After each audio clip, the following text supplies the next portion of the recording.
What's going on, boys? I'm back with another video, and today I'm going to be giving you guys some of the best tips and tricks to make sure you claim forecast every single time. This video is going to be more focused toward the competitive side, since in pubs and ranked, forecast doesn't really give much of a competitive advantage. I'm not going to waste any more of your time, so let's jump in. First, we need to understand what forecast actually is and why it's such a highly contested mid-game objective. Forecast gives the team who claims it the ability to see every future zone, but not all at once.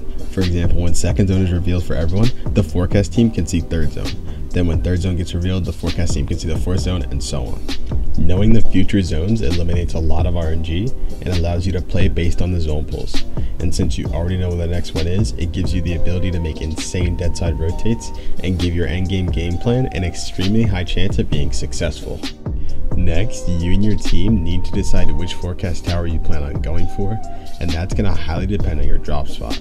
There's 5 possible forecast tower spawns with 2 guaranteed every game, but all forecast towers aren't created equally. If you look here at this image, you can see that they all have different spawn percentages, with 80% being the highest, 60% being the second highest, and the last 3 being 20% each, which is the lowest possible spawn rate. Now I'm going to give you guys the best strats to claim each individual forecast tower. Starting with the tower north of Sandy Steps, you're going to want to make sure to have one teammate posted on top of the launchpad hill in a surge base, not only looking for surge opportunities, but also keeping tabs on all potential threats that may try to approach the forecast tower from all angles. The other teammate should be boxed on top of the metal forecast building, scouting through a cone, making sure that a team can't sneak up and take your forecast tower for themselves.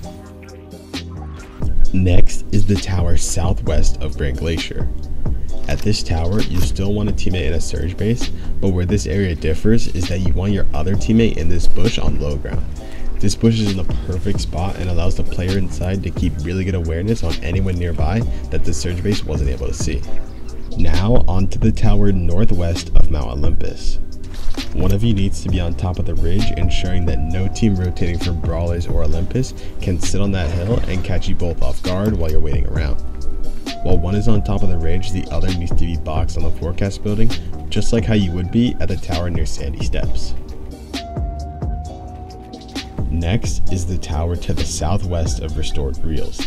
Because the terrain is pretty mellow in this area of the map, you and your duo should both be sitting in a surge base on top of the forecast building. If it's a stacked lobby, you have a lot of visibility on teams rotating near Grim, Nitrodome, and Restored, giving you a ton of surge options while also keeping other teams away from you so you can safely claim forecast. And finally is the forecast tower to the southeast of Lavish. This tower is very similar to the one near Sandy Steps, so one of you needs to be in a surge base scouting teams coming out of Lavish, Grim, Restored, and Reckless. In a stacked lobby, there's going to be so many teams moving through this area of the map, and if zone pulls toward Classy, you're going to be cap surge going into endgame. While one of you is up top, the other should be boxed on forecast building, keeping tabs on where the forecast boss spawns and ensuring that no other team is able to sneak up on your tower. If your team's goal is to secure forecast in the majority of your games, your loot and mount route needs to be on point.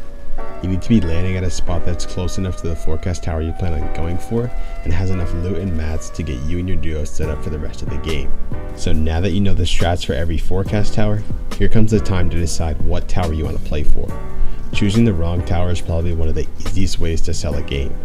For example, if you land at Classy, but you want to play for the forecast tower north of Sandy Steps, which is almost 2,000 meters away, by the time you even get near the tower, there's already going to be a team posted up and ready to keep you away from the tower.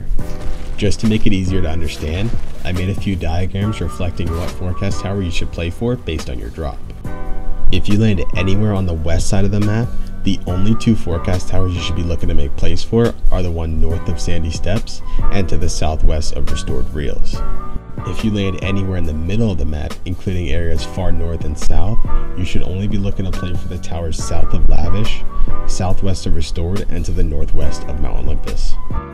And finally, if you land on the far east side of the map, you should be playing for the towers south of Lavish, southwest of Grand Glacier, and to the northwest of Mount Olympus. And with that being said, I hope you guys enjoyed this video, and I'll catch you in the next one. Peace.